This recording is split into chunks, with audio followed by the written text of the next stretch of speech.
Okay, I'm just going to do as a introduction about myself. Thank you so much, first of all, guys. Thank you so much for introducing yourselves. And I can tell already I've got a broad spectrum when it comes to probably technical ability, but I'm sure the love and passion for photography is equal across the board here. So Husna, do not fear or fret. Any questions you have in terms of as a beginner, anything that any terminology, I would advise you particularly, any terminology, just put it in the chat or just say it outright to just stop for a second, and I'm more than happy to explain. Ibad, thank you so much for your introduction as well.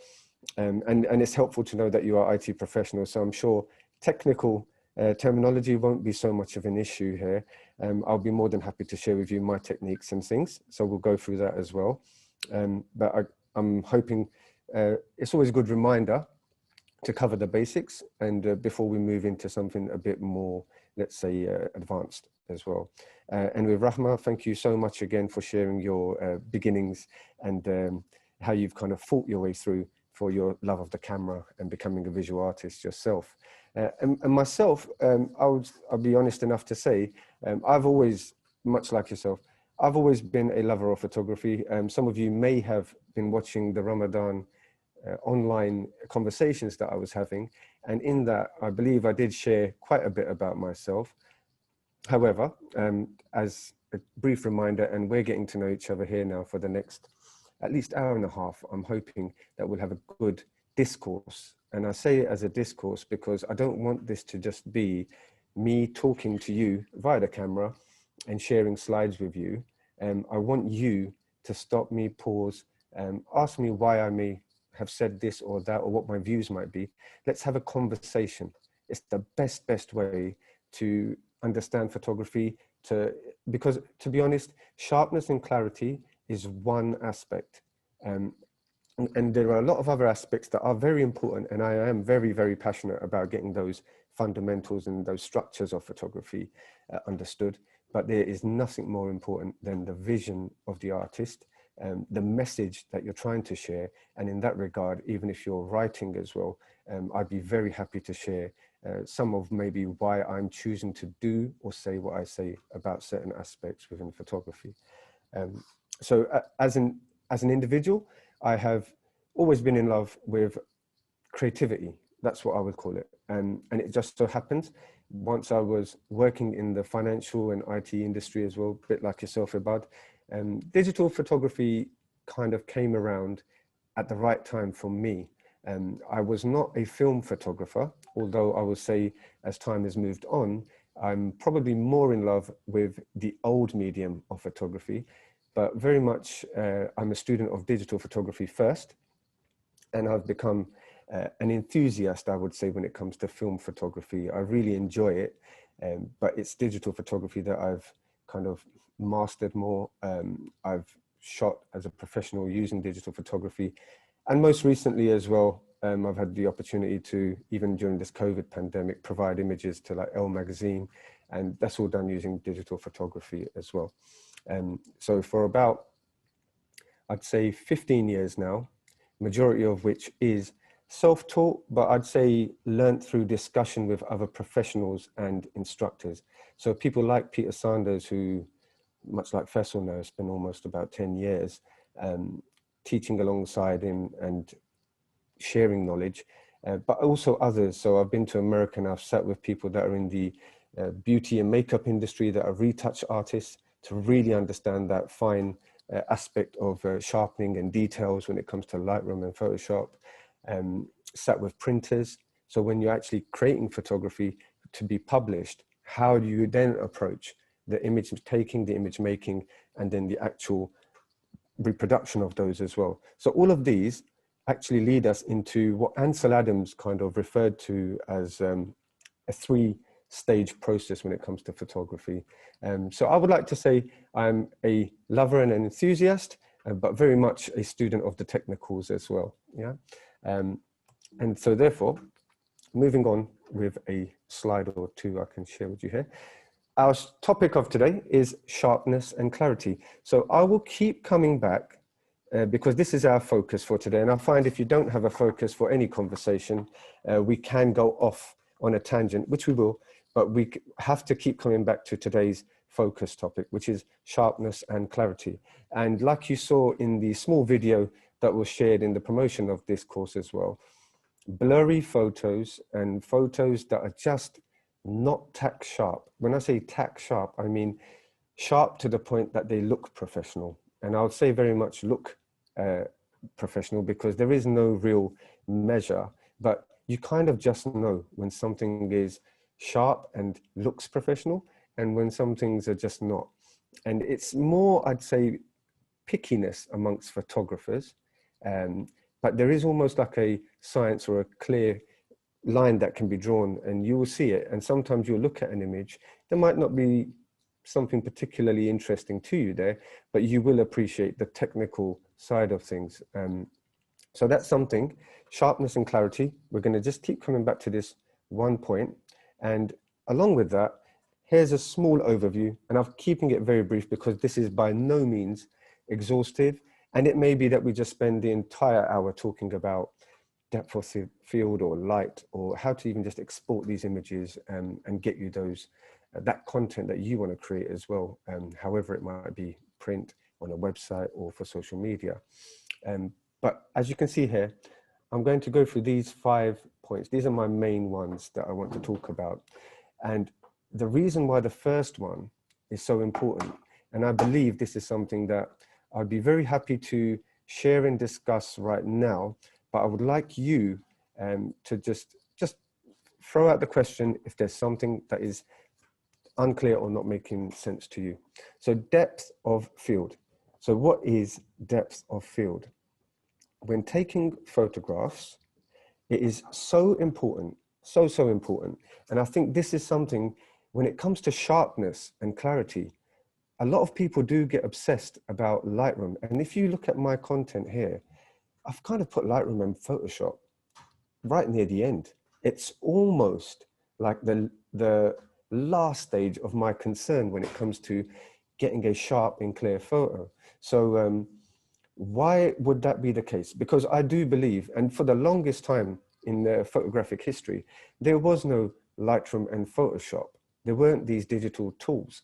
And therefore, sharpness in photography does not come out of Lightroom and Photoshop. So this is one thing that really, I think beginners, if you're told this right from the start, that the importance of something such as depth of field, and you really understand it and take to it, I think these Lightroom, Photoshop, mysterious tools that seem to be around that only the professionals know, and surely that's what they use, and that's why their images are like that. And some of the people you follow on Instagram, I mean, there's a guy, Pete McKinnon, if you follow him, or there's some UK-based photographers as well. Even Steve McCurry, he's a well-known print photographer, but on social media as well, some of his content, if you look and follow and see the detail and level of it, you might be thinking, well, I just don't have that technical expertise, and that's what's stopping me. But I would tell you, it is not that. That is the least of your concerns. It is a concern, but it's the least of your concerns. Number one is depth of field. So when taking a photograph or when creating an image using a camera, you're using a lens, and the camera body in this regard is not so much the thing that you need to be concerned with. It's the lens itself. And when you set something called aperture, what you're doing is, one, of course, you're playing with the amount of light that's coming in. But also what you're doing is you're controlling what we call the depth of field. If this depth of field is not understood from the start, what you will end up, and this is what happens most of the time, you'll end up with something that looks pretty nice on the back of the camera. So you've got your camera here, you look at the back of it, image looks great. You get back, you might put it onto a laptop and make it larger to look at. And then you'll see all sorts of blurry edges. The photo just doesn't even look anything like it looked at the back of the camera. And then you're wondering, what went wrong here? And sometimes you're trying to create that image where you've got very, what we call a shallow depth of field. So the background is kind of all blurred out, and the person is set to be quite sharp. And again, you're looking at this back of the camera, everything looks great there. You get back, you put it on the big screen, and what you can see is maybe just the shoulder is in focus, and it might be more subtle now, yeah? So that the shoulder is in focus of the person, but the face is blurred. And I've had it so much that sometimes you get these lenses, and this lens, for example, this lens here is a 50mm, and it's 1.2. So what that means is this can create a very, very narrow depth of field, almost as if you had this much room or space, only this small little margin, imagine like a pencil width, is going to be sharp and in focus. Now, why on earth would you do something like that? Why would you have such a narrow zone of sharpness here, or zone of focus, as we might call it? Well, in cinema, it makes a lot of sense, because when you're watching movies and cinema, it's a really great cinematic effect. But when you're taking your photos, there is this idea of creating the illusion of sharpness and clarity. And one of the ways in which it is done is by having a very shallow depth into your background. So all things are very blurry. And this makes the person or the object really jump off, and it just gives that illusion of sharpness. The problem that comes in is, how do you control that very narrow? So remember, you've got this much space, but only this much is going to be sharp and focused. So that entire person or their face, everything about them needs to fall into that zone. And this becomes a problem. One, because you're not even taught about it, so you're not really aware of what's going on. Two, you're looking at the back of the camera. So even once you've taken the picture, you believe what you've done is fine as well. So once you don't have the knowledge about what depth of field is, you're relying on the back of the camera, you take that photograph, you only had the one opportunity because it was a wedding, or it was the, some really important event, and you try to capture the moment. You were so sure you did everything right. You come back, you look at it, and you're like, man, I just wish I hired a professional. And that's what we want to avoid here. Because what would the professional do? What would be the difference here? Because they're going to still turn up with the same camera. In fact, I would say, I've seen some people, they're not professional photographers. They've got cameras that are way, way better than mine. Lenses that are way, way more expensive as well. And sometimes I will turn up with something as small as this, and I highlight this tool all the time. Small camera like this, and the end result will be so different, almost like worlds apart. And what it comes down to is that the professional has understood that there is a zone of focus, and that zone, anything that falls outside of that zone is going to be just out. It will not be printable. It will not be sharp. It won't be able to be worked upon or shared. Even the professional knows that's just the beginning. There's a long way to go into turning this image that he's taken or she's taken into the final masterpiece. But the basic ingredients, they know. So therefore, people who we might term as street photographers, a lot of the time, if you ask yourself the question, why are they not shooting with this very shallow depth of field or this soft background look? Why is it only portrait photographers really bother with that? Or, like I said, movie makers in cinema.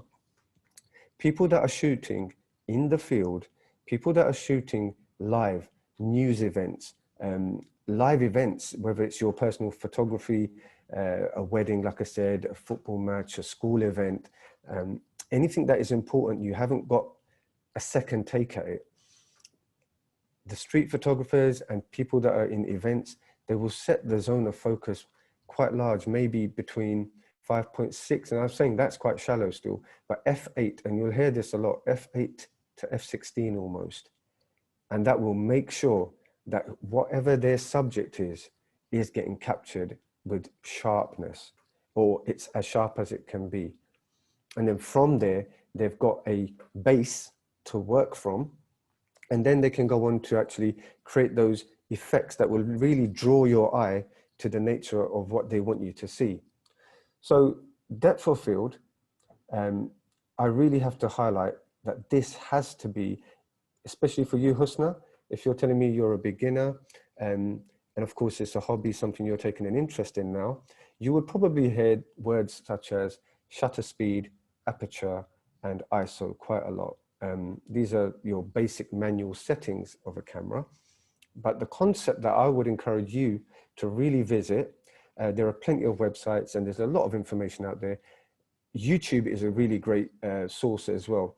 The reason why I'm mentioning that is because we can't right now get together and have a live lesson where we're actually in the field and I can work with you like we've done in Grenada or Morocco and places like that.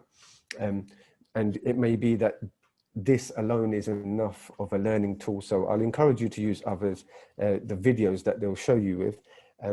But the concept itself, depth of field, if anyone ever tries to downplay the importance of it, that person's leading you somewhere else. Do not listen.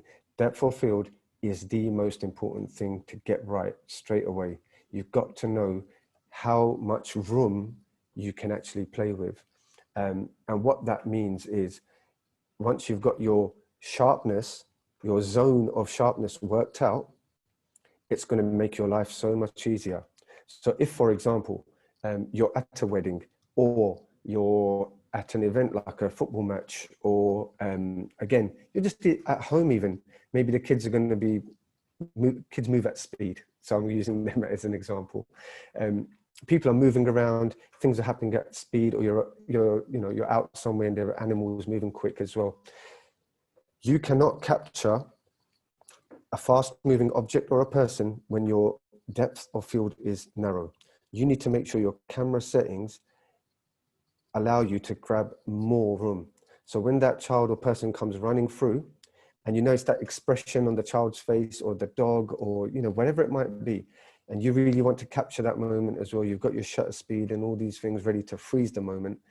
That's what you want to do. You want to have a nice opportunity, and I would call it. All you're doing is you're creating the opportunity.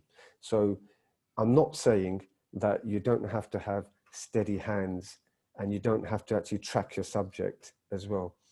You have to do all these things. You have to give yourself, what I would almost say is, in photography, you have to give yourself the best chance possible of creating what you want to create. And it's not like you're working against the camera. Believe me, these things have got a lot to them in terms of appearance. But at its core, fundamentally, you're just going to look through and click that shutter. And that's all you want it to be. You really don't want to be concerned with a lot of other things. So a lot of photography is actually pre-planning. So a lot of it is knowing what you might be going into. You can't know for sure the whole ins and outs, but in terms of the kind of environment it's going to be fast-paced environment or not, what kind of lighting might be present, all those kind of basic decisions. And of course, you've always got that, I don't know what on earth I'm going to walk into. So you have your kind of, for all occasions, another product with you as well, smaller camera maybe. And you kind of, not sacrifice, but you accept that things won't be maybe taken or able to be produced to the level of a large print. And to be honest, how many of us right now are taking photographs that are going to be blown up and put on a billboard somewhere? Hardly anybody. And how many of us are taking images that actually get printed now? Not many. Most of the images that you take are ending up on social media. So actually, and I'm going to move off this screen, I'll come back to the content overview, we'll cover everything here. And actually what happens is you're going to end up with a lot of your photographs being not at the size that you kind of imagine them to be. So let me bring up this tool of ours here. Okay, so let me share this so you can all see what I'm doing. And this tool,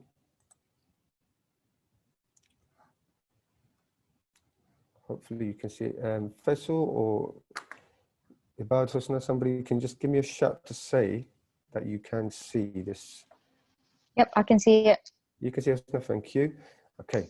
And before I carry on, now while I've got you there, did what I've just say, was that too much? Is it going over your head? Is it okay? No, it's all good. So I did do Yep. a Okay. beginners photography course Yep. course a couple of, I think about 2 or 3 years ago. Right. So Okay. I do understand the basics of what you talked about, the shutter Excellent. speed, ISO, and depth of field. But I think Right. in terms of practice, I probably haven't practiced or practiced depth of field enough, or Right. taken it, like, saw it Yeah. as that important, to be fair. Yeah. Yeah. And everything that you've said, I Yes. definitely see the quality of my pictures and why certain things have just not Hmm. looked right. Okay. So Excellent. it really does make a lot of sense. Okay. I Excellent. do have a question though Yes. about Yes. depth of field. Yes. I want to know, is there a right or wrong when it comes to how you what you're kind of looking for in terms of depth of field, or is it more about what you want to create? Right. So absolutely, I think you've kind of answered your own question there. So Okay. yeah, yeah, it really is about what you want to create. However, I appreciate for you, who's a beginner, let's say, yeah, somebody who's Yep. trying to master it at the basics, the fact that you've got the terminology and then you've just not practiced it really. Yep. That is a classic kind of situation that most people find themselves in with photography. So I would highly encourage you, firstly, just get practicing. Just do it. Okay. Do it to death till you're bored and sick to death of it, right? Okay. There's some sort of saying about you have to take 10,000 bad photos before you start to actually take pictures in photography. I don't know. I would say it doesn't need to be that long, but normally it's one of those love affairs that takes too long to start up, and it's a lot of getting the bad photos out of the way. So getting that practice in with depth of field, and why I say depth of field is because shutter speed and aperture, actually the way you practice it is you just fiddle on the camera, don't you? Yeah, You grab the exactly. camera. Yeah, cool. So you kind of grab the camera, and without even taking a photo, I can practice what 5.6 is, what 3. I can do all of that. Yeah. And changing the shutter speed, I'll just dial that. That's it. And then I just stand there and I just shoot. It's fine. Do that for a couple of weeks, but what is any of that actually enabling you to do? And that's what depth of field really is hinting at. The right and wrong of it, the way you're asking me, I'm assuming, and I don't want to say the classic, oh, there's no right or wrong. For the sake of learning, let's say there is a wrong. And the wrong would be 100% for you to miss the mark for what you intended. Okay. So Yeah. in that Okay. respect, so for example, I've got an image on the screen right now. Now, this image, if you're looking at it, guys, hold on, that's a bit too big.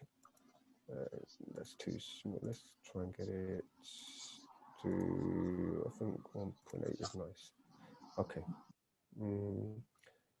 About there. Right. So with this image, and I'm hoping it's clear for you all to see, Zoom's pretty decent. Sorry. This is completely blurry.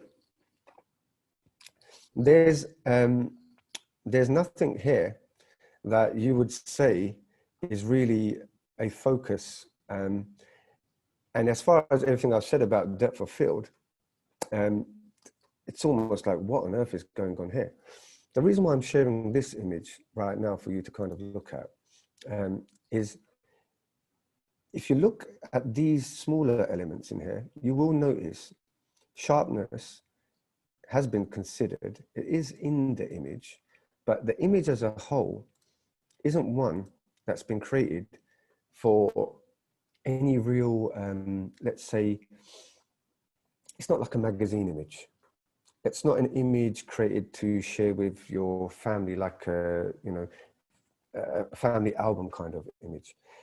This, as long as, and this is the play between black and white, as long as these white parts really are sticking out, and I'm going to do something here in Lightroom, which I really encourage.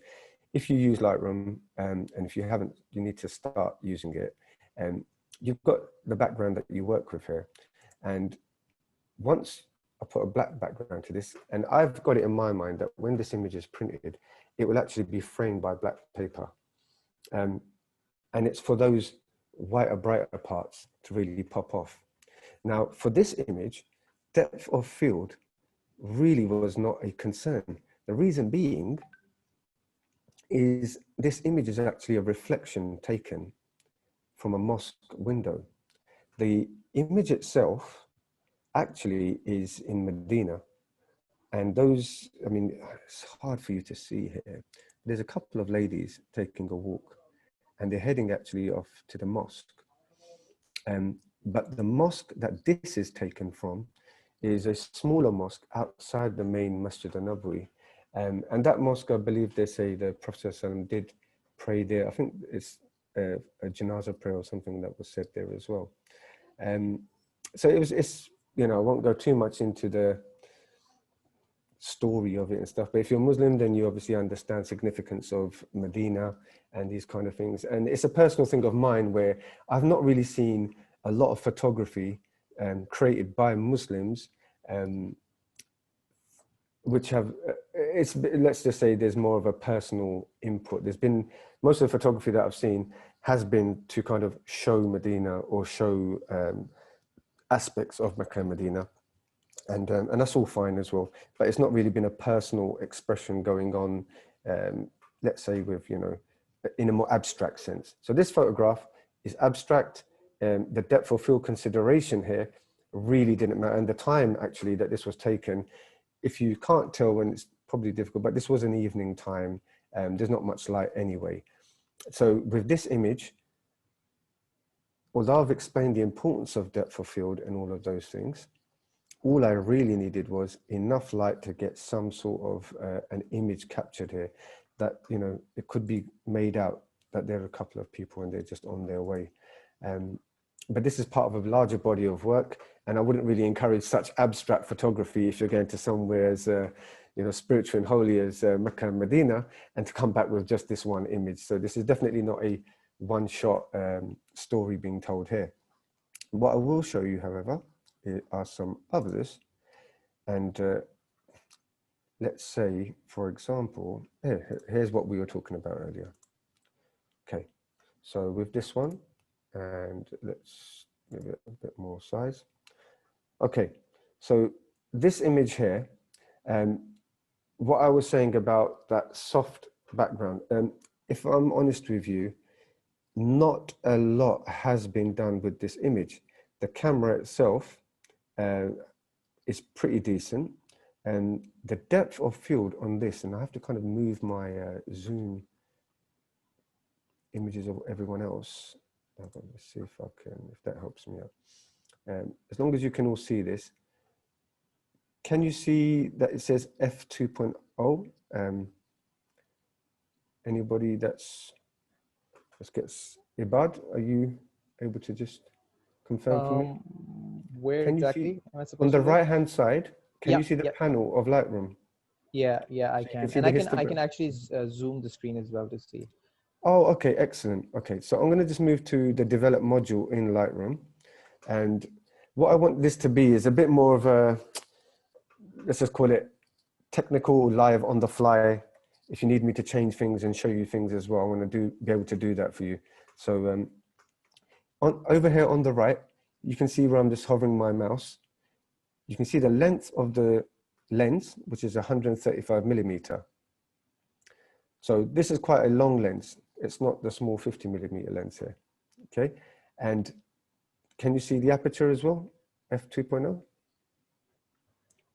Yes, we can. Yeah. Okay. So Husna Rahma, if you do or don't, I'm just going to repeat it for the benefit of everyone. A 135 millimeter lens is considered telephoto. It's not something that you would really create street photography with. It's quite garish and it's quite large. It's, you know, people will run away from you if they see you, if they think you're paparazzi. It's normally used as a portrait lens as well sometimes. And you kind of stand quite far back when you're using it. To use a lens like that and have a depth of field of f2.0. And f2.0 is very, very shallow, i.e. that's a very thin slice of focus that you're creating. So it's quite easy that you might want to capture this image of this lady here and miss her completely. So if you kind of zoom in a bit more, and I was pretty pleased with this because I was kind of aiming for these roses and the pink parts that are on her scarf. I love the green that she had on. And you will see it's kind of caught most things. But look how quickly the focus is dropping off. So sorry, Ibad, that I'm going to keep picking on you right now. But Husna or Rahma, feel free as well just to say yes as a bit of feedback for myself. The focus is dropped off very quick. Now, she's not Usain Bolt by any means, but once she moves and she's ready to cross that road, that's going to be so difficult to kind of capture it. And I would say this is that kind of shot where, because I've got the 135 and it's at f2.0, I guess the luxury of it is that as my distance from her increases, my actual zone of focus also does too. So the further she moves away from me actually helps me out here. And it's almost as if I had to create this shot and I had a smaller lens and I really wanted that big blurred out background, I mean, I've really got to pray that she doesn't move. It becomes more and more difficult. So there are ways to do this. And what it means is when you're creating a type of photography where you want a personal connection with people, and, you know, sometimes you see these photographs where people you can almost feel the presence of the photographer right there with the person. And this isn't that kind of photo. Personally, it wasn't that. This was just much more of a me observing something. And if that's what comes across in the photo, then that is all it was as well. It's very difficult to create a personal connection when you're using large lenses and you're at a distance. So there's always a payoff. But what I would say is, as long as you understand this, as long as you know this is what is happening, then it's fine. The problem is when you really have understood something else, you're there creating your personal connections, you come back and your image doesn't have that. You've not created the effect that you wanted. The moment is still preserved, but really the moment is only preserved for you. And it really kind of, you know, it kind of comes out in the photography. And I've seen that with others. So I would say if you've had that experience, check the kind of lenses you have, check the kind of settings you have used in the past, and have a look at your own images again and see that, look, I remember doing this, and I remember kind of, this was the emotion I had, or this is the kind of feelings that I had at the time. And I really felt, once I got it back and I've done a bit of work on that image, it would be something that I could share with people, and they would feel, or they would see what I've kind of tried to capture for them. But if you're way off that and you're being honest, and I think you have to be your biggest critique here. When things aren't turning out how you expected them, don't kid yourself, and don't listen to everybody that says, oh, wow, what a great photo, or those colors are so nice, or anything like that. No, if it's not doing what you want it to do, it's not done. And in the same way, a million people can hate what you've done, or, you know, critique it negatively. If you're happy and you are genuinely hitting the mark of what you wanted to create, it's done. It really is done. And I think that kind of confidence, it does take a while. I'm not saying it's something that just happens overnight. So I want to be somebody that kind of helps you in your confidence with photography. So that leads me nicely to this photograph, which I'll talk about a bit, but I had a lot of trouble with this photograph. I really, really like and enjoy this photograph. So you are probably the first people that are getting to see this now. I did put it on my Instagram feed I usually do that sometimes for a couple of days or so. And then things get removed. But before I do talk about this photograph, and of course, if you have not been to Medina, you must go, must go. And in Medina, there's so much, but of course, it's so hard. It is so hard not to be just absorbed and just taken in. And I mean, this, if you see it, the sharpness or that kind of super hyper sharp clarity, and that's not what I'm after here with that. But if we look at the image and we kind of step back from it, there's only one thing that pops off for me on that screen. And again, I'm showing you with the black background here. I'm gonna have to move these,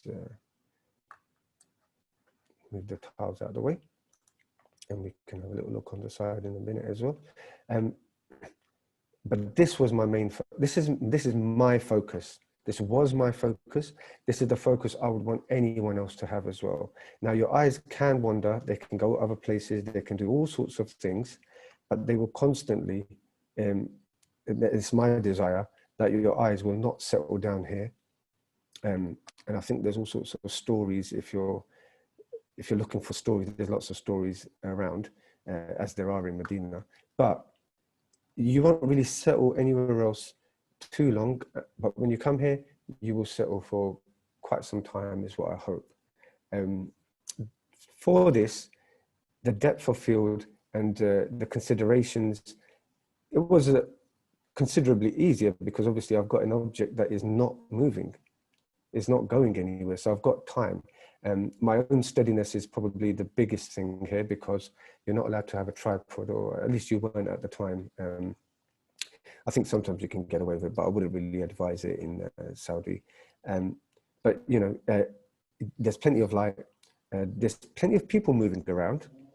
So sometimes it can be an issue because, you know, if it's all blurring at the bottom, that could be a distraction.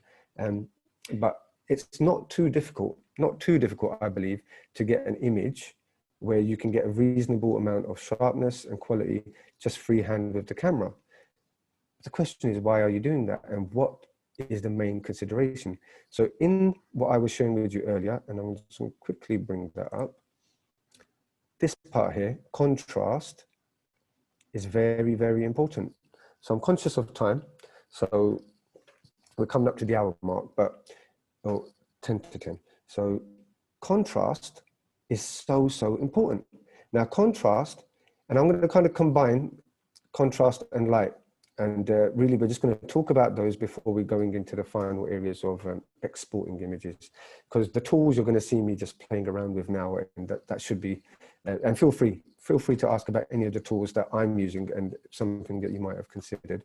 But contrast is, again, with depth of field, something I think as a beginner, it's not emphasized enough. It's definitely overlooked. And I'm not sure if even many professionals, to be honest, describe and talk about it in the way that it should be. Because without your understanding of contrast, I think you're always struggling to create that image or to create that pop sometimes in your images. Whereas if you look at any of the great images by anyone, really, if I'm honest, the levels of contrast is what you really are admiring. And in black and white, it is different to color.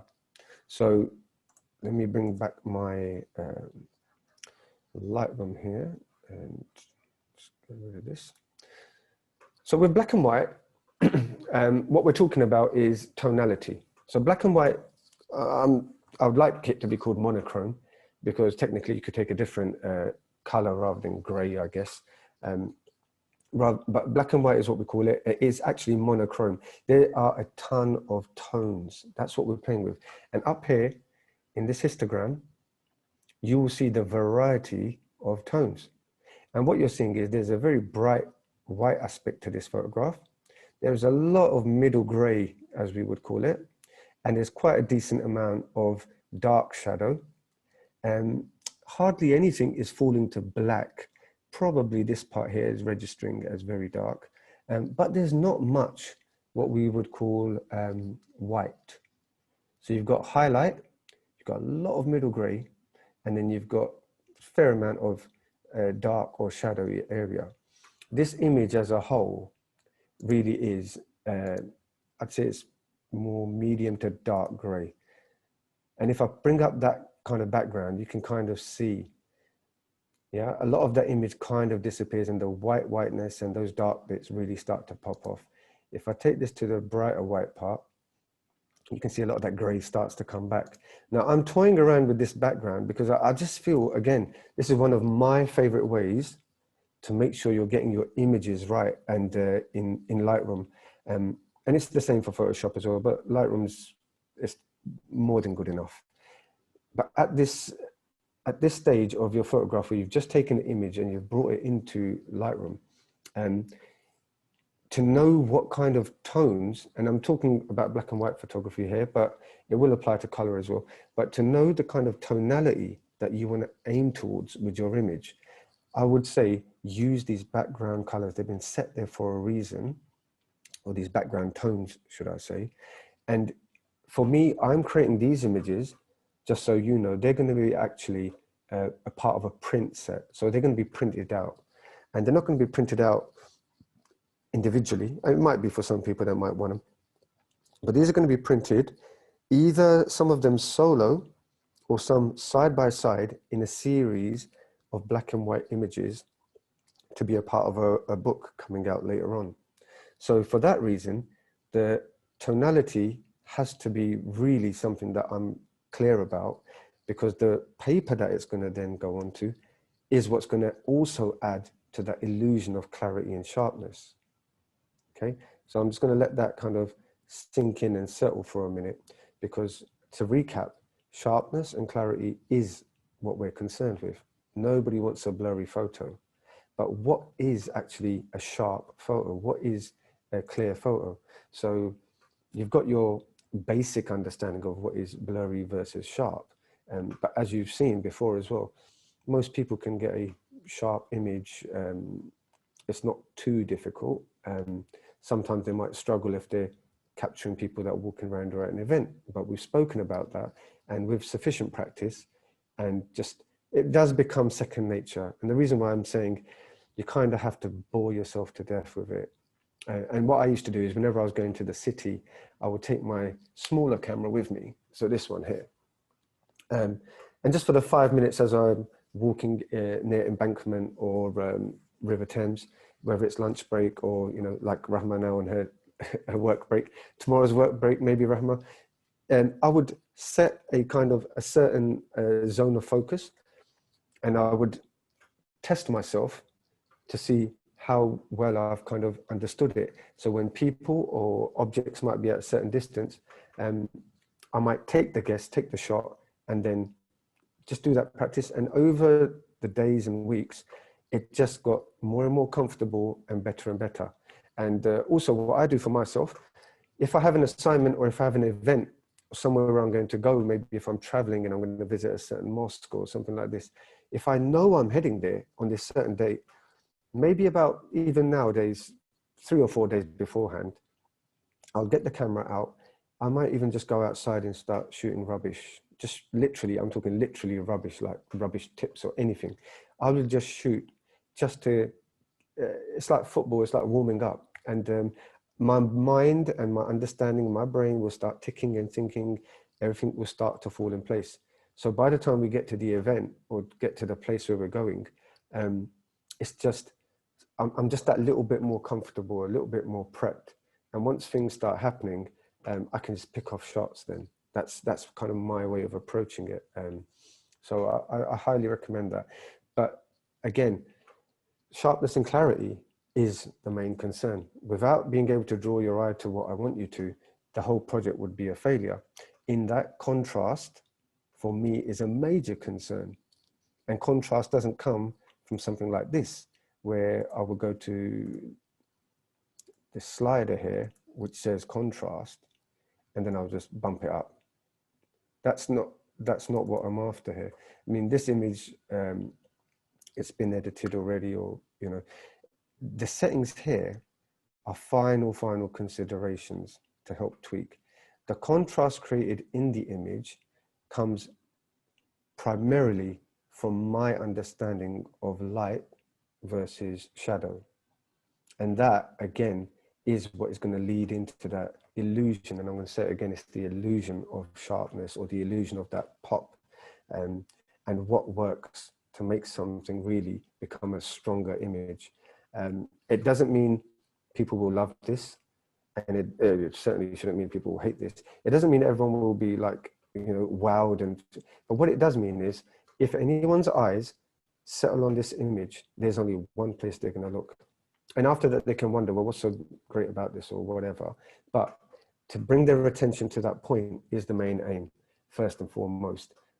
If that isn't achieved, then we're not shooting in the right way. So I'll change up the image here, and I'd like to probably, again, if I can take a question maybe about the process or my own process, anything over here. Ibad, being IT professional as well, I'm sure you're more comfortable with Lightroom and technicalities of the camera. Is there something or anything that you've seen or heard from me right now that you might want to ask a bit about, or might be interested in for me to elaborate on?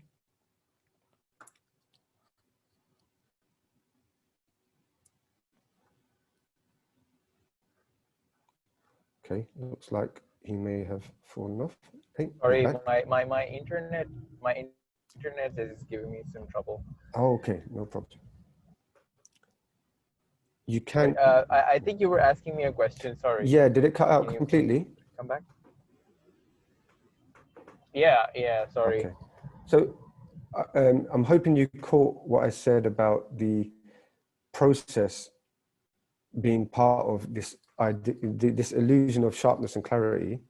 It starts with the actual process itself. And right now I've been using a few technical things to explain this. Is there anything that you would want me to elaborate on in terms of any of the jargon I've used, or just about tonality in black and white, about creating that sharpness and illusion via contrast? Yeah. So when I read about tonality, especially in contrast and balancing light, Yeah. especially like exposure and the shadows, we talk a lot about the curves, or managing these tonality with using curves.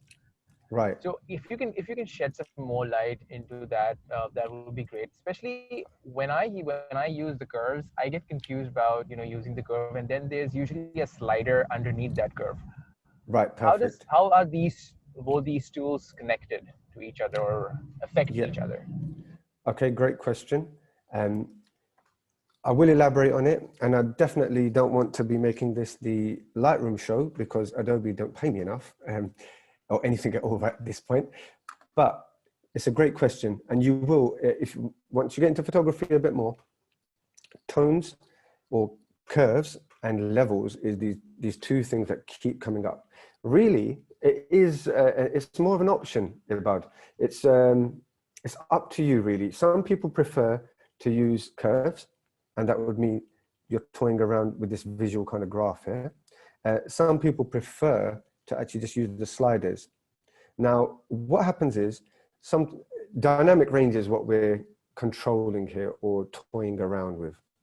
So once we enter into this area of photo processing, really, what we're doing is trying to just balance an image out, or to create more contrast. And it's quite simple, really. If you look at the top, you've got your histogram. Even that has been split from the blacks to what's called the whites.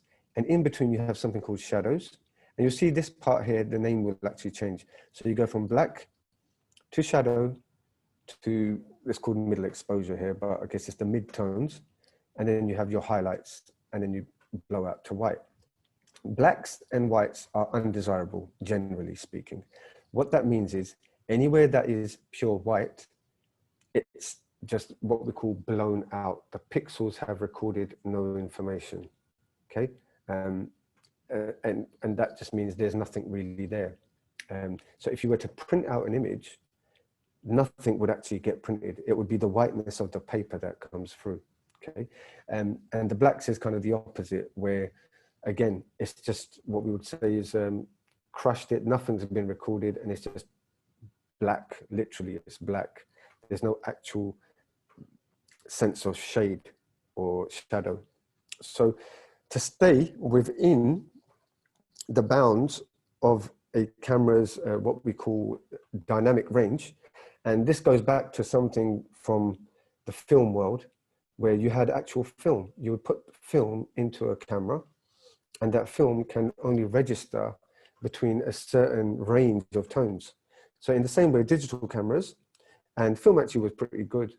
What they call the latitude, or the amount of the range of tones that could be captured, was quite a bit. Digital, smaller sensors especially, not so good, not as good, let's say. Getting more and more advanced, obviously, every year. And now even digital cameras, they're getting cheaper as well, the more advanced and better sensors. So, but what it means is that dynamic range, that variety of white to black, that amount of it, it's finite, it's limited, and we need to control it. Okay. And what you will find is, if you haven't, for example, if you find that your image is quite what we would say a flat image, i.e. there's not a lot of light and there's not a lot of dark to it. It's quite mid-grayish.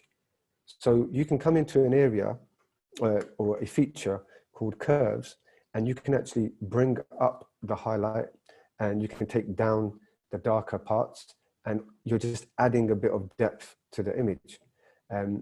What you would do, and again, levels does the same thing. With levels, you can actually read it in terms of numbers. Okay, I personally, I do like the levels if I'm going to use something like this. The curves tone, it's okay. It's usually just to add in a bit of contrast. You have something called an S curve, where you would just take that part up a bit, you take this part down a bit. It just gives you an extra bit of pop. And just like, and what they've done here is you're doing what you would do over here with this whole contrast slider as well. It's a more granular control. Okay, so it's a bit more advanced as a tool. I don't think it's anything too crazy that you can't understand. And there are tons of people that make a big deal out of all of this stuff. What I would say is it's rubbish in, rubbish out. That is the principle. So if the image you've taken to start with isn't really that great, you can do all the curves and levels, and you can do all of this stuff. But what you're really trying to do then is save or rescue. And that's the way I would look at this kind of thing is, yes, it should be a part of your process, so that you know you can probably add some more dynamic range to an image that might not originally be there. But this should not be, you shouldn't be relying on this to make a good image. Unfortunately, a lot of people do. And that's why when, you can kind of see that there's a very digitized look when they publish their images. And that's where levels and curves really come into their own. There's also something here called... Hello. Oh, Ibad, mute it, yeah. So there is something else as well to do with color, which is the hue and the saturation luminance.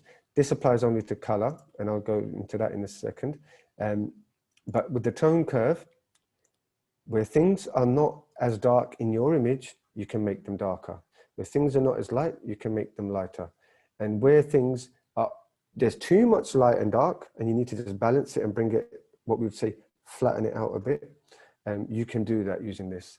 So digital photography, it's digital by nature. So once you create that image in the camera, it is a process that the sensors already got involved in. For you to then use Lightroom, just to add a bit more to it, it's absolutely fine. It's, don't see it, there's no such thing of this idea of cheating. That's not what we're saying here. But you definitely don't want to be relying on this to create light and dark in your images, yeah? Rahma, if you're still with us as well, is there anything that you would specifically like to ask about contrast, and anything you want me to explain about contrast for the images? Let's give her a second.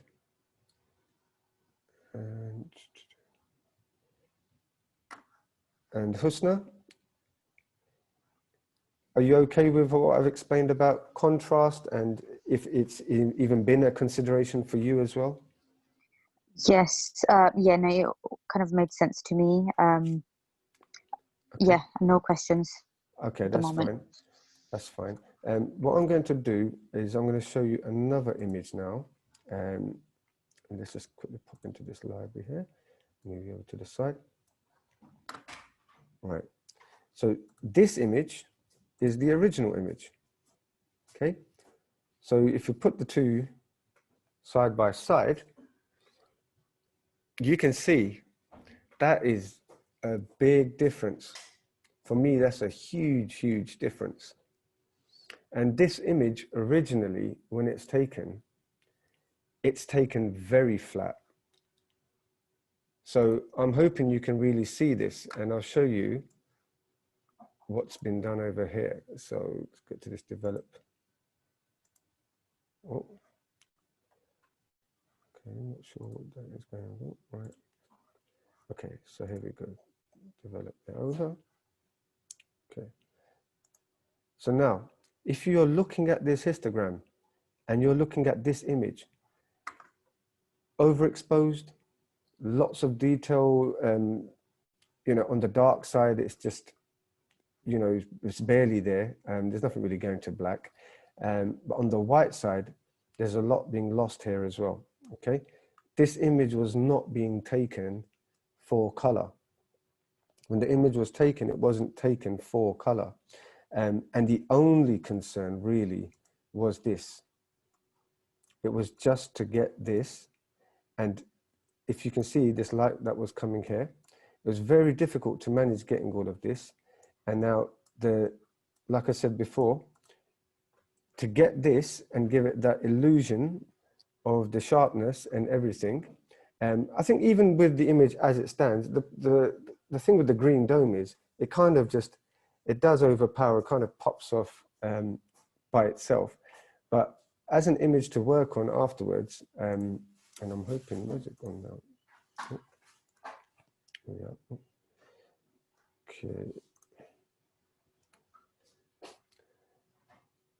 That was going to be the final result.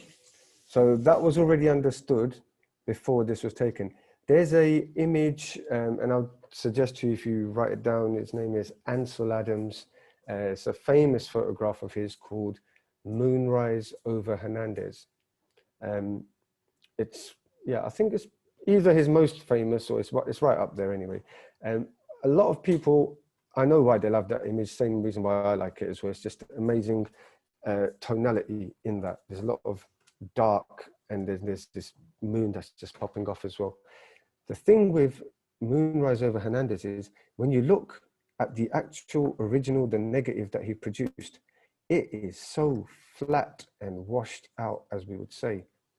It's very gray, very, very gray, almost like there's no colors. I mean, it's not taken in color that way, but like here, it feels like there's no colors in the green, in the color shot. It's very desaturated. And with Ansel Adams, it's very, very similar. That shot that he's taken, that is then worked upon, starts off as a very flat image. But then he knew what he was going to do in his darkroom. So in those days, and even now, people that work with film photography, they don't use Lightroom, they use a darkroom. So Lightroom gets its name from that. And in the darkroom, he had a whole bunch of what they call dodging and burning. And basically that means just applying a bit of, let's say, exposure tricks, or making some areas darker than others and some areas lighter than others. And in effect, it's just allowed to create this. That's what I've applied here for my own photography as well. I'm just going to show another image. And with this image, let's have a look here.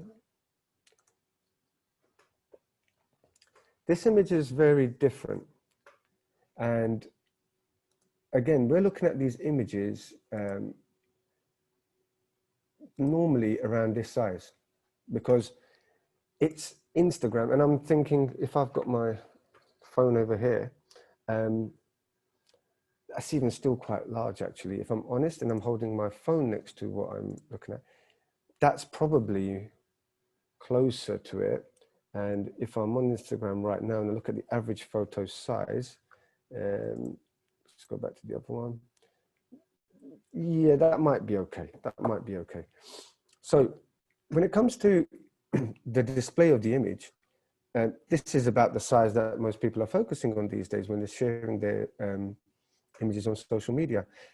For you to create something that pops off and is sharp appearing, if you're getting your depth of field right, one thing, if you're getting that contrast understood, I think you're so far ahead already. Because for me, in this whole image over here, this part here, where the light touches the dark, that's a very clear area of contrast. Very, very clear. So that was going to be the case, that the eye naturally, if you were to look at this image as a whole, you are going to come to, for one, it's a point anyway, it's very centralized, but also this sits on top of a darker background. So it's definitely going to bring you here.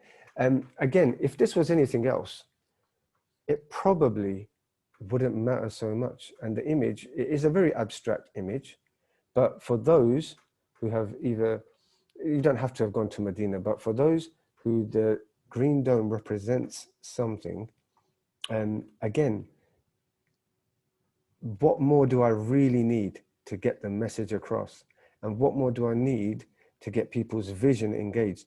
There are people that have been to Medina and then they've sat there, they've gazed on this for hours and hours, but they may have just forgotten to focus on the, or they probably did focus when they were there. They've come back and they've forgotten what that little portion looks like.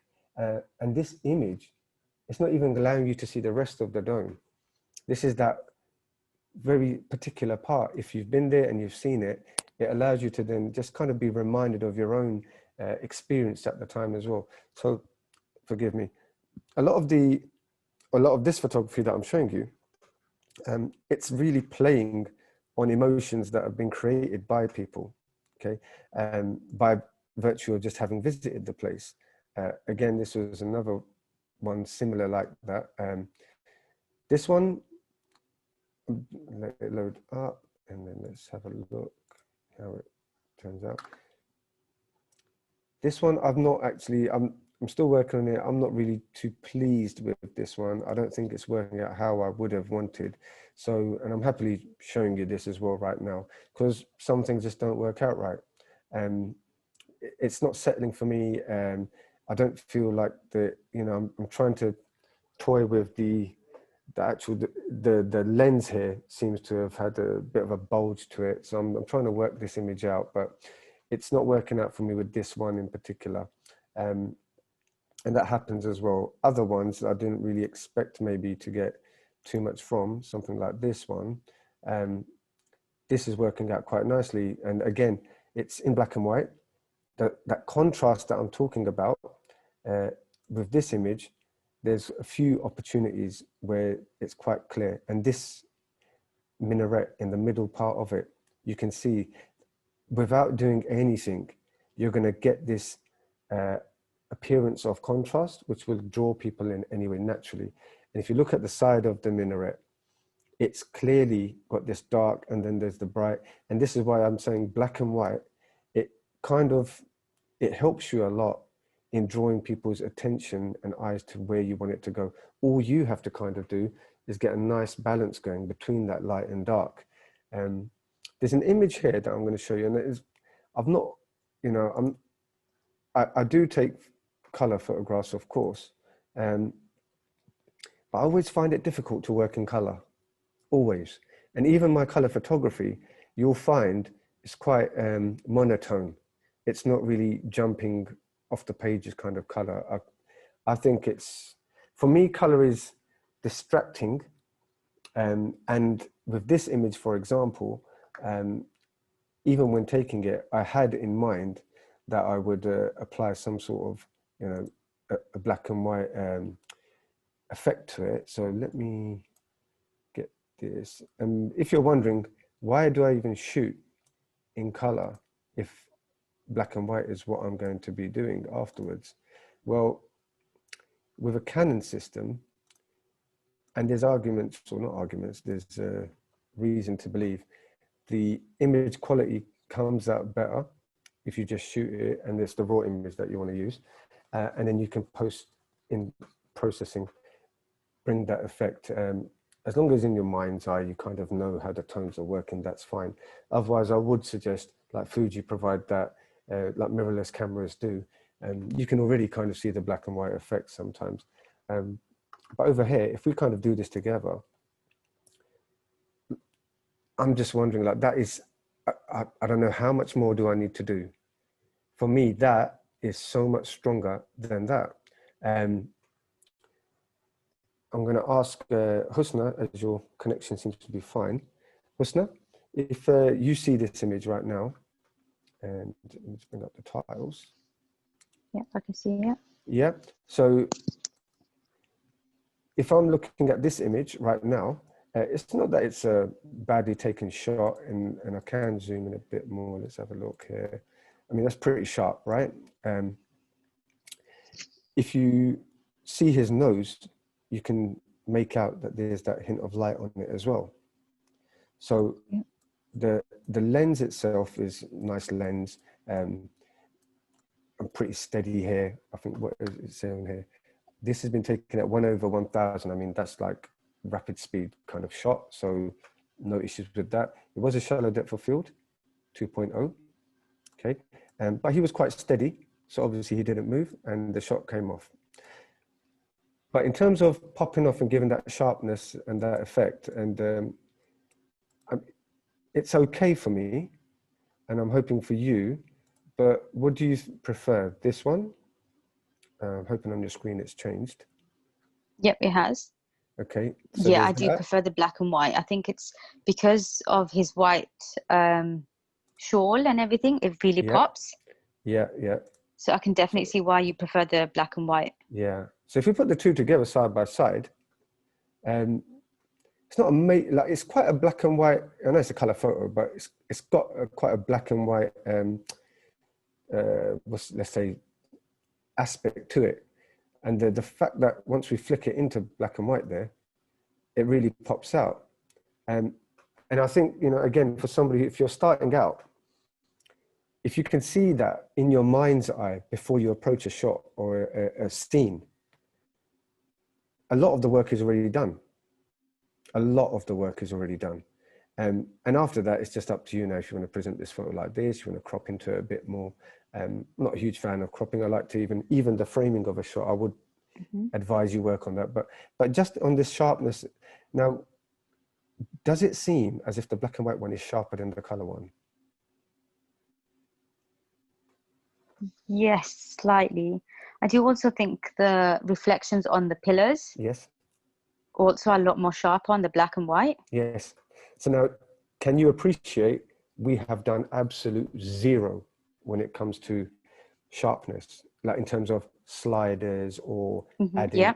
All we did was take this from color and we just said, go to black and white. Yeah, wow, yeah. Yeah, that's all really we've done here. Now, this is all illusion. That's my real point in this, is that it is all illusion. There is sharpness and stuff like that that's been applied, because in Lightroom, we have something called detail. And in here, sharpness and all these settings can be applied. Okay, so by default, I'll have some already set in there. But your camera, which camera do you shoot with? The Canon, well, I was using the Canon 700D. Okay, nice camera. Okay, so if you've still got a Canon, then very good, as I also have Canon here as well. And in Canon, you might find, if you check your settings, that there is sharpness already being applied. And that's up to you if you want to leave it like that. But if you're taking the raw image, when you put it into, do you use Lightroom, by the way? Yes, I do. Yeah. So so when you do that, check if you already have your detail section applying it, or if it's switched off. So that's quite easy to do on the left here. Oh, okay. Okay. So sometimes by default it's off, others it can be on. What I would do, and this is my approach, and I'm hoping Ibad and Rahma, you're watching this part here, is I start from the bottom up when it comes to Lightroom. Okay, so apart from calibration, I don't really use this or touch it anymore. But this one here, effects, okay? And with this image, there's 0 grain added, okay?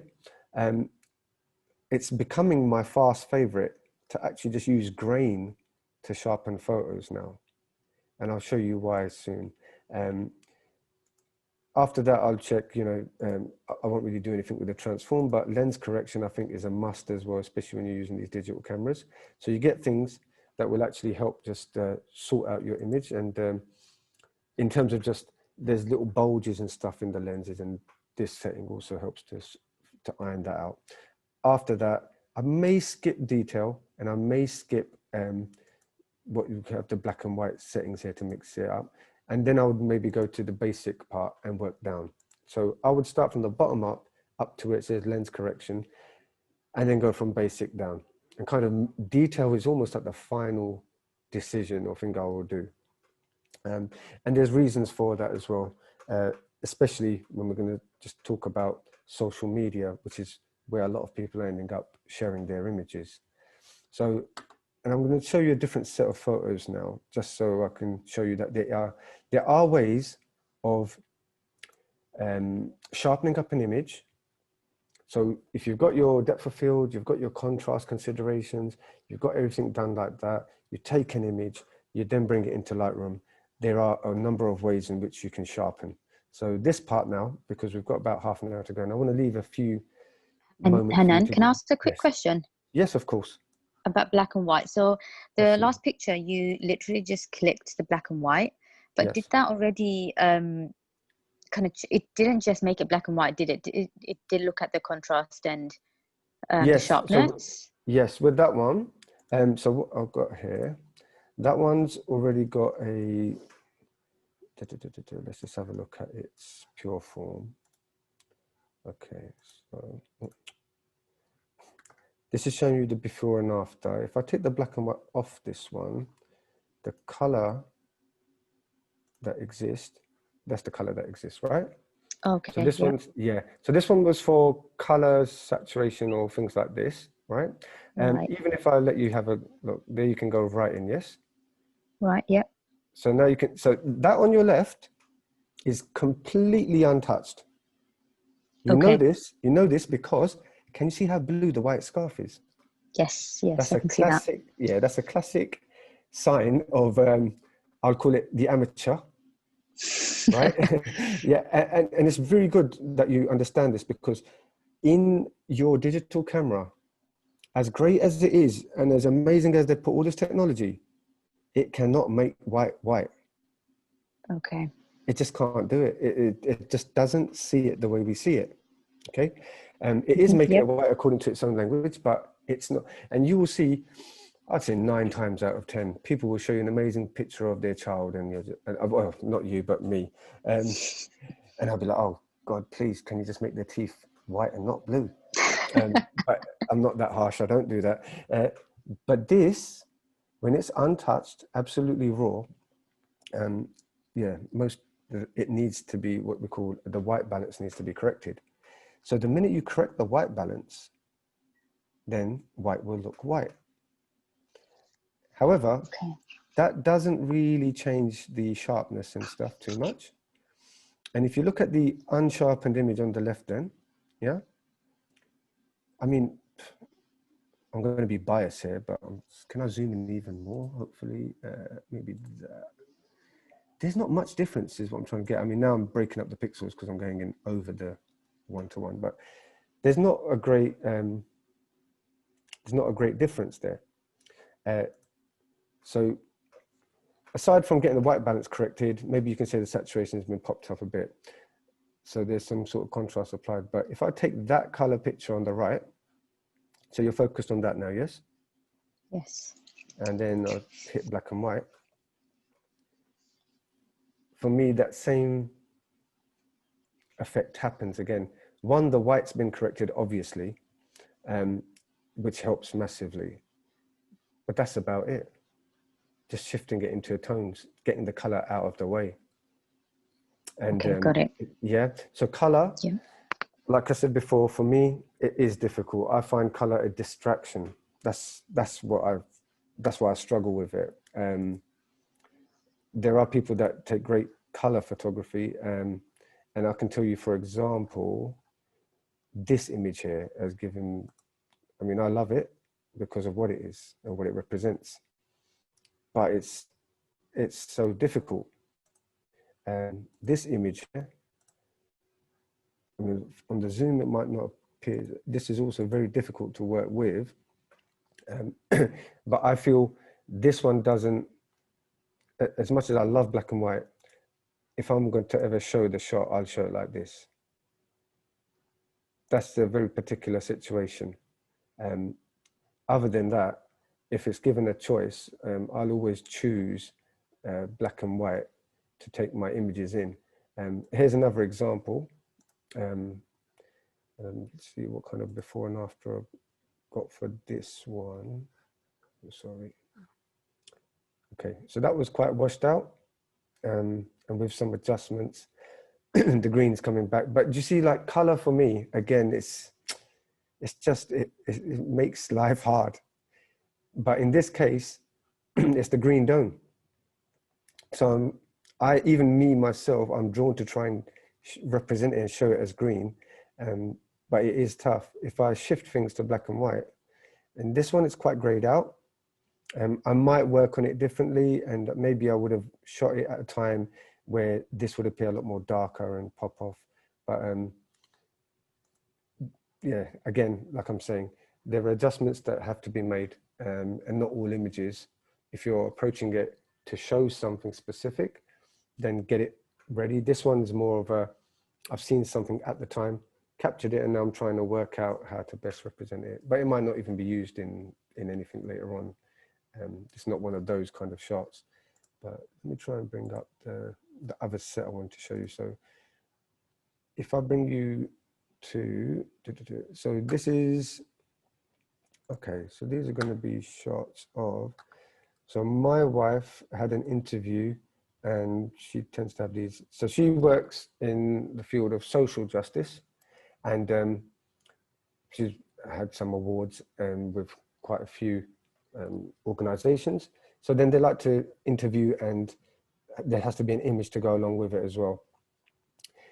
This was a case with Elle magazine from Singapore. She's from Singapore, and they obviously couldn't arrange the shoot because of the COVID pandemic.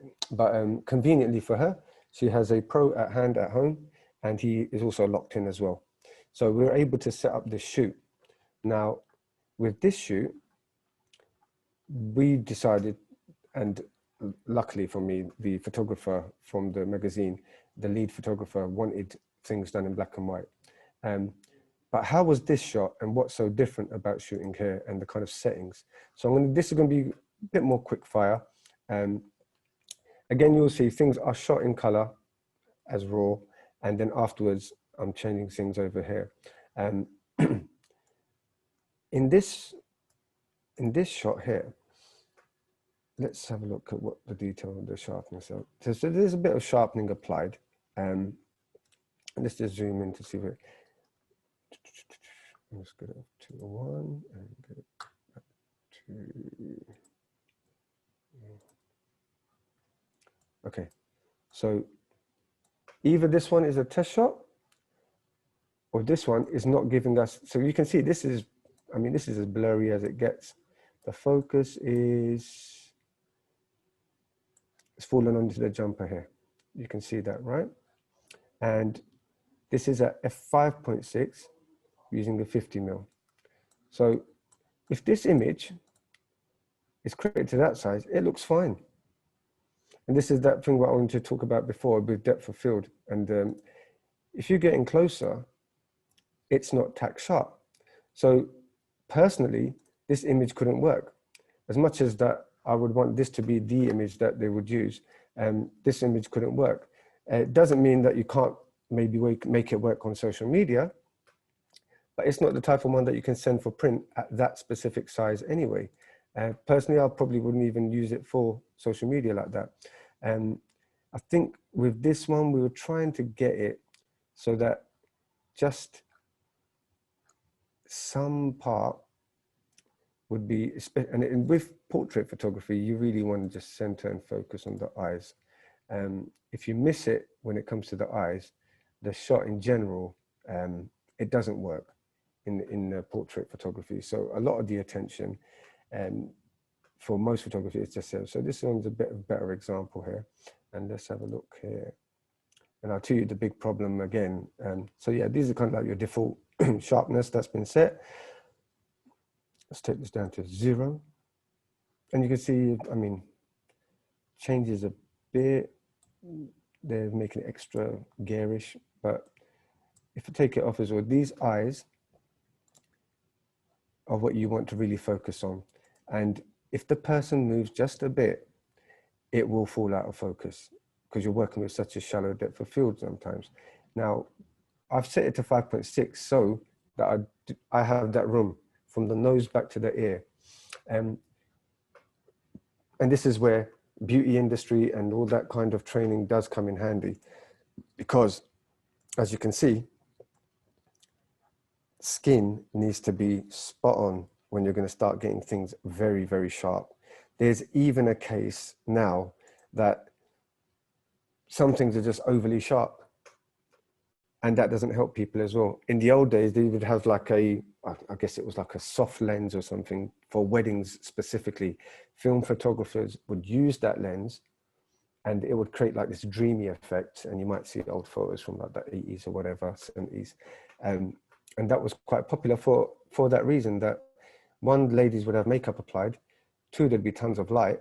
So things would be really clear, and that's not always a good thing. So they would have to create a kind of layer of softness. Here in our digital world, we're always after getting things sharp. But again, you got to understand what kind of scenario or situation in which you're doing that. So in portrait photography, as much as we want things to be super sharp, your subject may not appreciate your desire for tack sharpness. But regardless, if that was not the case and they don't mind it at all, and in this case, there was no option by the subject. So I'll just show you what I would have done, another way of sharpening, which if you haven't seen it done this way, I think it's quite interesting. I've only recently started to do it, and that is using grain. So prior to this, so let's just bring this down to 1 image, and let's take off the details. So what we're left with now is a basic image. I mean, there's not even any contrast and stuff like that. So this is like a pure image now. And if I take the effect of grain and I start to bring that up, you will see going from very soft, and you start to see a bit of sharpness emerging. And I think, and this is the thing, sometimes that grain is really helpful nowadays. I mean, it can be seen as an effect. And if I use an eye as the example here, so we can go from quite a soft eye and it's just sharpening up. If you go too much to the extreme, it looks ugly, looks like bad newspaper kind of printing and all that kind of stuff. That's not really what it's for. But if you were to try and get away from that kind of ultra smooth, very digitized image, and you want a bit of a filmic or rustic, or I would say kind of a bit classic kind of look to your image. And again, this is very subtle stuff that you would only apply a little bit of grain at a time. And you may, I would anyway, mix this up with your standard kind of detail slider. But I am personally definitely finding the benefit of using grain. And by adding grain to your image, it's just got a feeling of being just that little bit more real. I don't know what the word is, but there's a reason why film photographs just feel more real, and digital photographs just, it's not that they're not real, but there's, you know, it just doesn't have that same kind of sensation or that magic of cinema like you see as well. Film definitely has something. But by bringing this bit of grain in, and like I said, you can't go to extremes with it. You really can't. But if you just bring in a bit at a time, you can bring that illusion again. And really, I'm going to wrap it up right now, but I'm happily to take any questions or any things you want seen. But really what I want to bring back our discussion here is to this idea and concept of sharpness being this holy grail, and about why you would even want to go there or have to go there. Aside from, obviously you don't want blurry images, but to get to a sharp image via depth of field, via contrast being well understood, knowing that you need a very good amount of light. If that light is not there, then you're going to really struggle, because again, to have a sharp image, you may need to have a higher shutter speed. So light is essential as well. So you've got your zone of focus, you've got your contrast, you've understood it as well. You've got your sharp image in terms of your shutter speed has been set as well. So you've got plenty of light there. You've brought it into Photoshop as well. And I think with these sliders, the details one, again, when you're using this can, and let's bring it in close, it brings a different kind of ugly if you go over top, right? It really, I again use this maybe, like you're seeing some images, maybe 20, maybe 15. And again, look at the size of your final output. And a lot of this, you're gonna have to tweak it again. Why do I leave this right to the end? Because there are algorithms at work once you're going to upload to social media and other places. And that's something I want to show you now before wrapping up, because I don't want you to miss out on that. That's a key aspect to all of this, because you can sharpen to the level you're happy with in Lightroom. But believe me, it only stays in Lightroom like that. You try and export this and take it to print, the whole process has to begin again. And if you're working with color photography, it might be the colors completely go off. And now you're color profiling again. I'm not even going to get into having a monitor that's calibrated just so that you can get your colors right. So if I was that big a fan of color photography, I might do that for you, because I had to do that myself. I had to have a calibrated color monitor, and Peter Sanders will tell you as well, the amount we've sat there and spoken about, it just drives us mad. So it may be something that if your colors are never appearing the way you expected them to on someone else's phone or someone else's screen or someone else, or the printers when you send it for print, it may not be anything else other than you're not working with a calibrated monitor. So you're always going to run into that problem. And then, but without going down that road, like I said, with all your settings done, algorithms will cause you to go back and revisit all of this. So you want to minimize your effort in other places such as Facebook, Instagram, or whatever.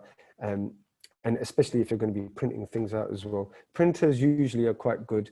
They will get back to you and they will work with you to tell you that, look, your colors don't seem right, or your sharpness, we've had to up it a bit because it's not feeling right. 1 second. What's happening here?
Sorry, apologies, guys.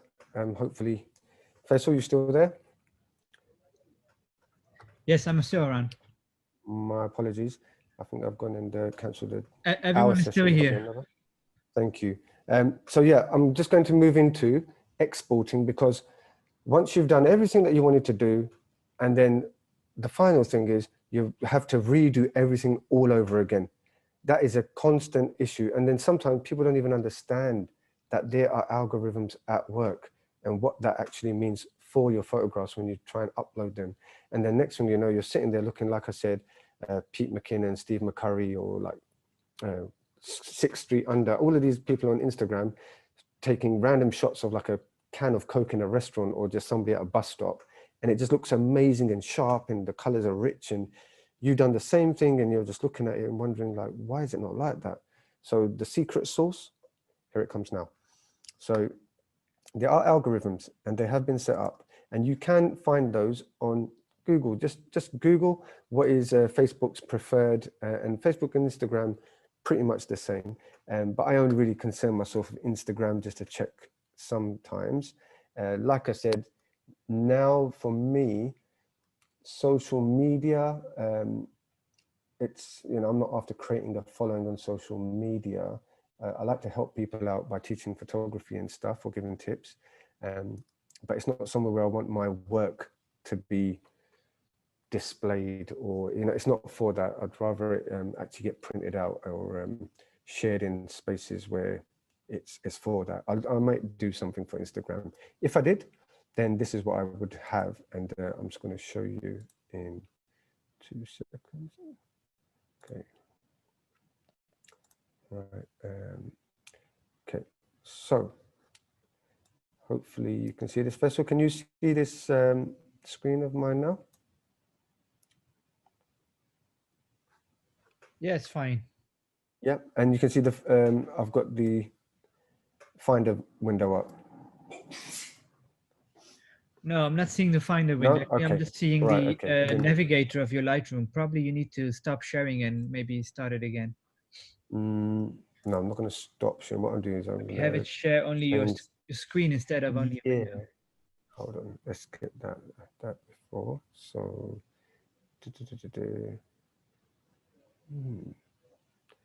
okay, maybe I'll do a stop video and then start video. But I want, this is annoying, isn't it? So if I want to share this other window now with you, here's my thing here. Name controls. Okay, so Ibad, if you're around, how can I get my other windows shared is what I'm trying to work out. Yeah, I'm here.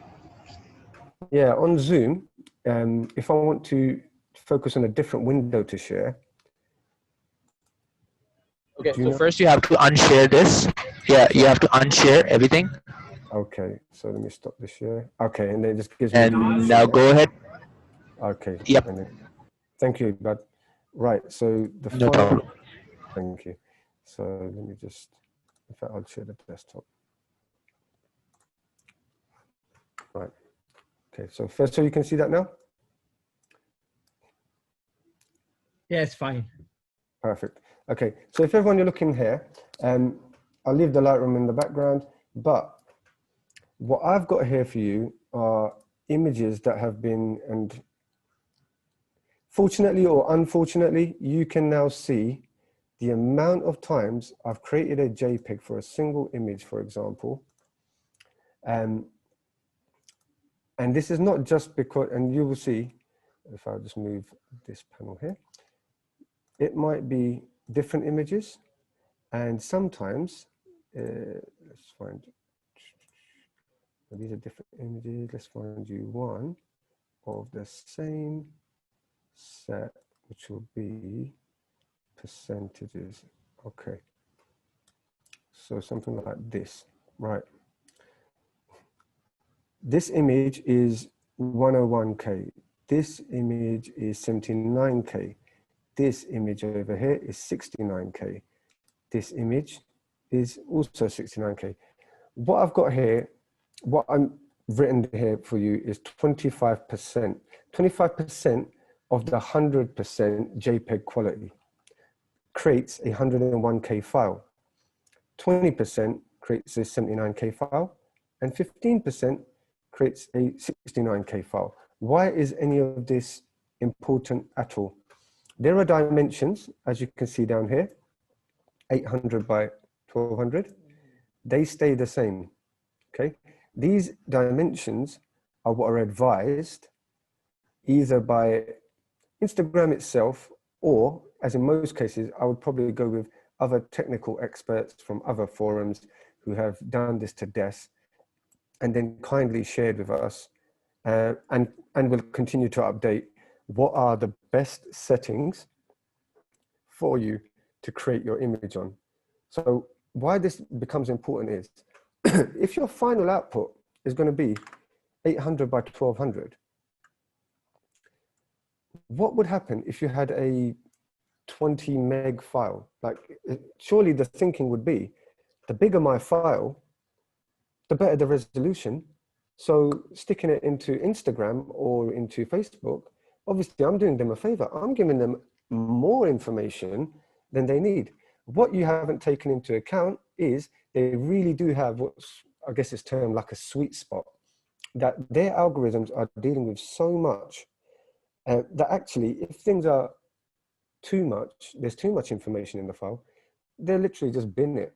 And once they bin it, along goes, I'm putting it in very crude terms, but along goes some of your color saturation, your sharpness. And these are kind of the real problem areas when it comes to exporting files. And so number one, if you're not dealing with black and white, which is most people, to be honest, they are fans of colors, so they're putting stuff up in color. And you're going to suffer your color saturation being lost, as well as the sharpness or the clarity of your image being significantly reduced. So what will happen is you will sit there and then you will try and recreate using the Instagram slider, the sharpness, or the, I think what's the other one, structure, and they really get very fine grained with, you know, what they're doing.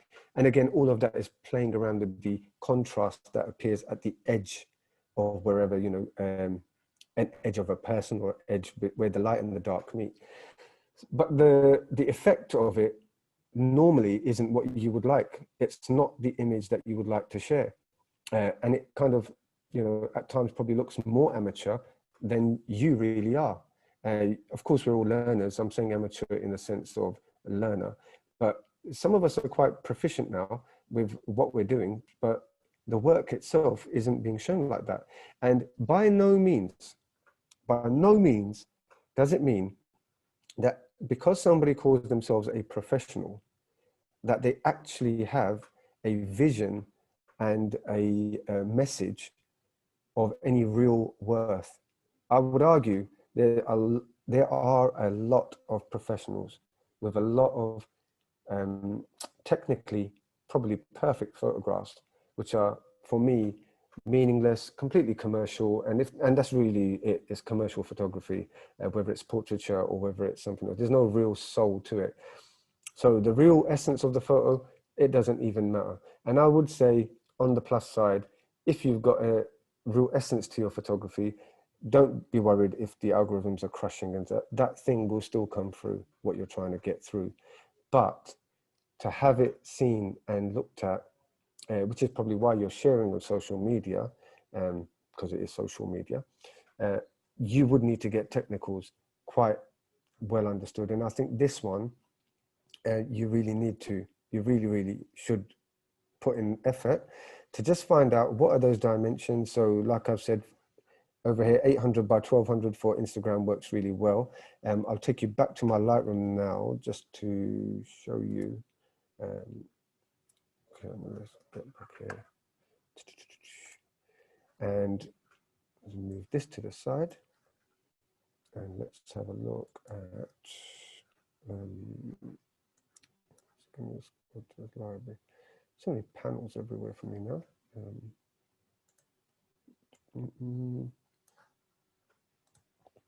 Okay. I need to put that.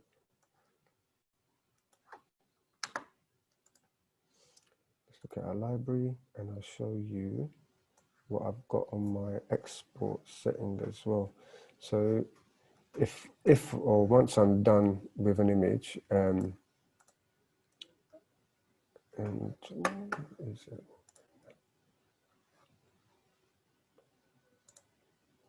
and I want to export, what I've done is I've actually created one preset called Instagram 4:3.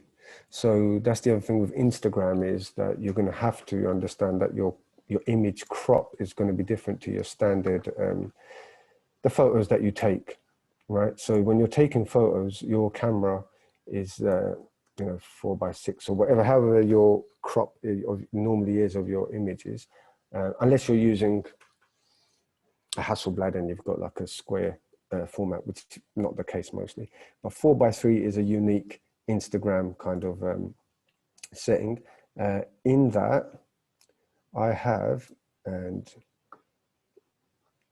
if it's too grayed out and you can't see it, I'll explain it to you. That in this part that's called image sizing, let's see if I can just show you here. It's okay, it's there. So in this part that says image sizing, I've got my setting here of 2048 pixels. Okay, that's the sweet spot that I've understood it to be. The resolution is set to 96. That does not change. Okay, so for Instagram, I would advise you keep it like that. And then comes the quality. So is it necessary to create 100% quality file?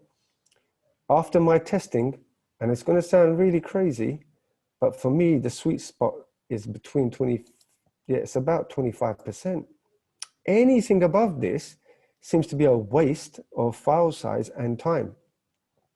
And I've done this, and I've showed you as well. And in a way, it's really good because you can post your image up pretty quick. If you use other tools, other apps, just to add a white border or whatever you might do, it's fine as well. But you put it into Instagram, you hardly need to touch, you still do, but you hardly need to up the sharpness or increase the saturation. And the beauty of it is the image itself, although it's going to be of a reduced quality, it looks very, very nice. And because Instagram own whatever you post on there, they can own your low quality file and do whatever. I think it's the safest way. A lot of reasons why you don't find professional artists sharing their stuff on social media is because effectively you have just given it away for free. I kind of understand people doing that as well. Another way is that if you want to just share something with people, so there's a photographer, Marwan Basuni, great photographer, by the way. He has a project which he uses Instagram for, and it's about the prayer rugs. So he will actually share his work there. But there's other stuff that to appreciate, you're just going to have to see it in person. For you though, right now, you take your photos, everything has been done, Lightroom and Photoshop as well. Your final consideration, when you go to do your sharpness and just get that clarity finalized, be sure to set these are your settings for you before you export. And my advice is take the quality down, take it right down, maybe even take it to 15, okay? And then come back up slowly until you're maybe, and you can really check it. Check 50 or 60 versus a 25 file. And if you really can see the difference and it really bothers you, fine, leave it at a higher size. But I'm telling you, just save yourself the headache, save yourself a lot of file space as well. And you can email and WhatsApp these images around and it'll be fine as well. So that would be my kind of final part. I also, just so you know, for output sharpening, I leave it as high. And let me check on my Instagram set one. Do I also leave it high there? Yeah, I leave it high there as well. So that's, again, I've played around with these, believe me. I'm giving you secrets here now of my own, but I've played around with this. This is what works for me. It might be that something new happens or changes in the next couple of months, or even by next year. If you have something that you find is better, please let me know as well. I am as much a student as I am instructor about all this. And this part really isn't photography. This is more just IT. And Ibad, if you have stuff that you're coming across, please share it with me as well, because I'm more than happy to bring that into my process. This end goal of sharpening for social media seems to be an elusive one, that it always is changing and people are struggling with it quite a bit. But I'm hoping this session today, it has brought some clarity, pardon the pun, but I really do hope it has brought some clarity to this topic of sharpness, that you are not obsessed by it, but it is a serious consideration, but that really, that sharpness lies in mastering the basics and in the fundamentals. So for those people that have come to Art of Seeing courses, they know how much I've driven them to death with mastering things such as like zone of focus or just exposure and aperture and all these things. It is for a reason. That is where it all kind of begins and follows all the way through. But if I was to get started with really, you know, what is the essence of a photograph and why we want to even share it, which I really believe that's the artist part. That conversation I would love to have, but that's probably for a different session, not this one today.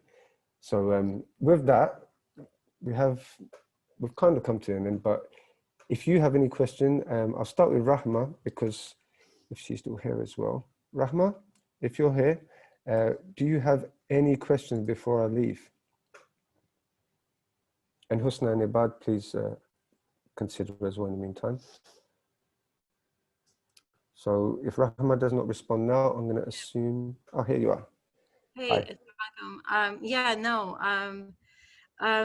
like my, like only concern is that like I don't use a lot of contrast. Okay. Then, yeah, maybe because like I still feel like a bit less, a bit less sure, Okay. like about how to use it like effectively. Okay. Yeah. Okay. A contrast as the tool in Lightroom, or contrast when you're approaching a situation or a person, when you're going to take the photograph? Oh, I am speaking it like about Lightroom mostly. Okay. Yeah. Okay. So I would say that if you haven't considered contrast when you're going to take photographs, and by contrast, remember, it's just light versus dark. The Oh, placement, yeah, it's the placement of things that are light yeah. and things that are dark close together. That's what creates the illusion of sharpness. Okay. So if you haven't considered that, a lot of times when you're taking your photograph, like say, for example, you're going to take a photograph of your friend, Okay. she happens to be wearing a black jumper and there is a black wall or a dark wall. Of course, it's going to be very difficult to create contrast, even with Lightroom tools afterwards. Yeah. So naturally, we do understand light and dark, the principle of it. So there's something called chiaroscuro, which is an Italian Renaissance art thing, where you'll find in Rembrandt paintings, wherever the guys have light on their face, there's a dark background behind them. Yes, yeah? very true. Yeah. So yeah, and also the same thing with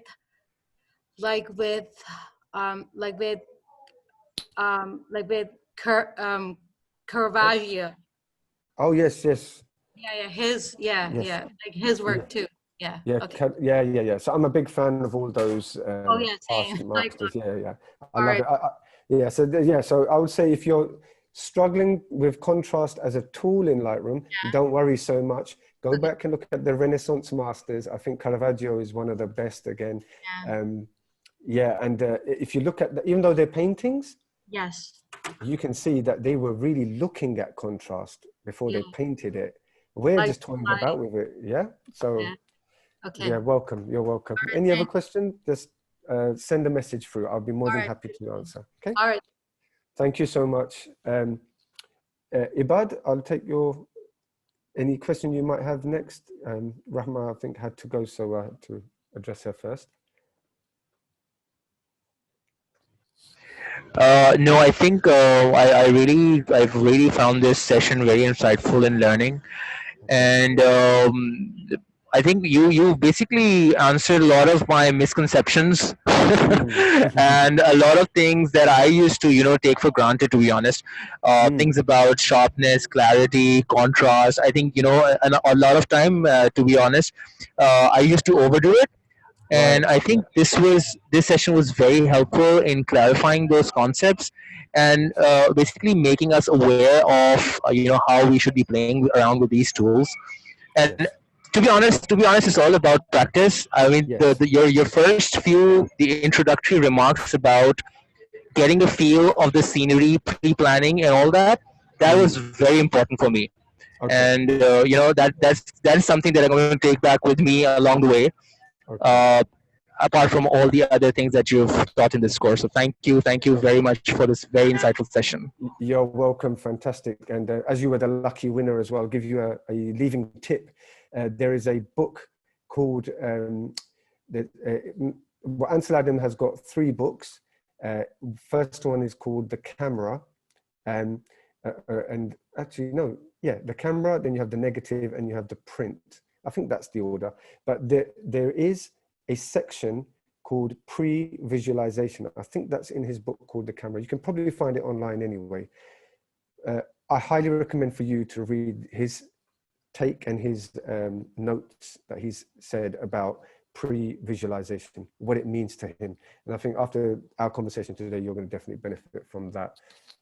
Husna, if you're still here, and by no means least, anything that you would like me just to give you a tip on, or just to help you out, please. Honestly, I think you've already given me a lot. There's a Okay. lot that I need to work on, but I No found it worries. really useful and very similar to Ebert about the tips that you gave about pre-prep. Yeah. I do find that I don't think I've ever really done that. I've thought about the Okay. place and what I want to take a picture of, but I've never really Mm, done the pre-planning. right. And definitely what you what the part you mentioned about, if you know you're going to a particular event to take pictures, Yeah. to take out your camera and practice a day or two before. It's almost like warming up. Yes. Because your mind, I guess I can definitely see that your mind will, go back to that place, Yes. and you'll almost do it automatically without really thinking. And Yeah. I think that's such a brilliant tip. So thank you so much for that. Oh, welcome. Welcome. Generally, I think I've just picked up so much, and Okay. it's really useful. And I do want to get out and practice a lot more now, Good. inshallah.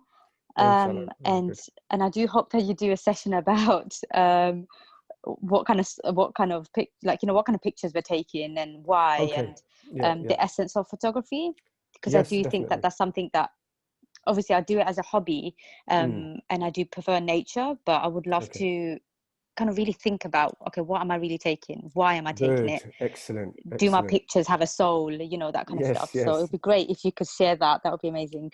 Yeah. No, definitely. I will say for you, yeah, thank you so much for that feedback as well. That really helps us as well. So we're definitely going to plot and plan a few more of these, maybe shorter sessions, but we want to make Great. them as valuable as possible. So thank you for lasting the 2 hours anyway.